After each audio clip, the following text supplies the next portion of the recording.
Je reviens sur ces dates que j'ai signalées.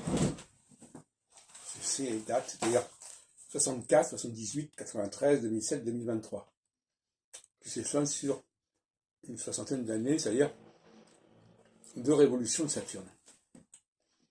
Alors, j'en ai parlé sur un certain plan, j'aurais revisité mon propos et le compléter.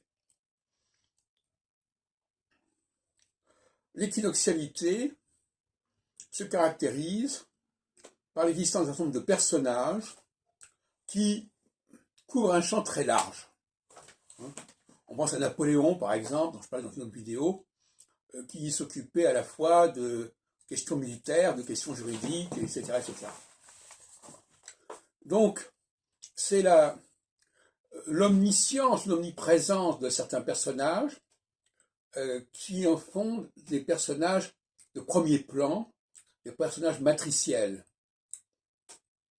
Alors, en ce qui me concerne, je crois qu'en effet, 78, 93, 2007, 2023 correspondent bien à cette image. En 78, j'organise, je crois, 5 congrès dans l'année, dans différentes villes d'ailleurs, à Saint-Maximin, à Lille, à Paris, etc. Et effectivement, aussi, je fais paraître les actes du colloque sur l'ère du Verseau, en 79, etc., etc. On pourrait continuer indéfiniment. En 93, d'une part, je fais paraître, j'édite le guide des astrologues, sous différentes formes, dans différents cadres, jusqu'en 97 notamment, et aussi en 2005,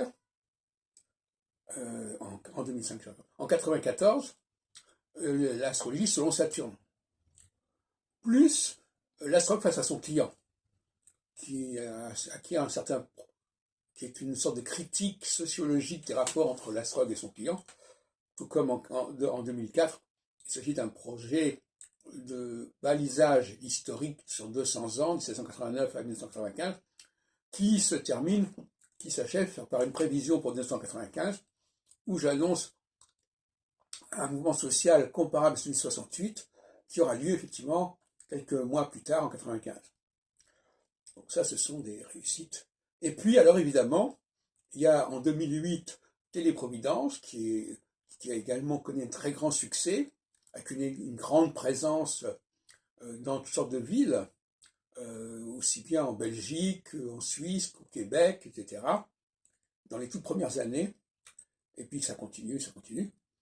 Et puis en 2023, eh bien, on connaît cette nouvelle astrologie qui s'appelle l'astrologie Exols, avec les nouveaux concepts que j'ai développés et qui commencent à être adoptés, d'équinoxialité et de solsticialité, qui correspondent quand même à une contribution au niveau de la recherche astrologique importante.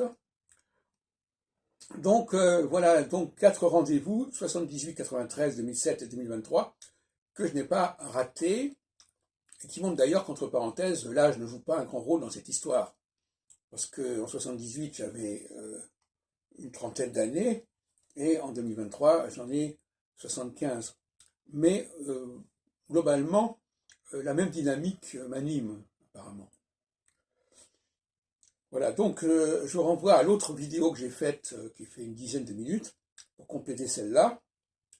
Et je reviens sur 64, dont je parlais tout à l'heure, où effectivement j'étais encore plus jeune, j'avais 16 ans, et qui a été marqué en 64 par cette rédaction tout à fait mise en avant au lycée Pasteur, mais aussi j'ai été distingué par l'assistant d'un professeur, Maurice Desvergers, ce qui m'a permis d'entrer à Sciences Po, avec une mention en première année de droit. Et donc, là encore, il s'agit d'un signal qui vous met en avant, où les gens reconnaissent votre valeur, et c'est ce que j'appelle la reconnaissance de la verticalité dans la phase équinoxiale. Dans la verticalité, on met fin à une espèce de de flou solsticial où toutes sortes de gens sont dans l'orbite du directeur d'un élément moteur et acquièrent une certaine importance respectivement, alors qu'en réalité, finalement, leur importance est fonction du moteur principal, en l'occurrence ma personne. Je dis ça pourquoi? Parce que justement, en astronomie, on parle de cela aussi. On dit il y a le Soleil et puis autour il y a ce qui gravite. Ben, c'est un peu ça dont il s'agit.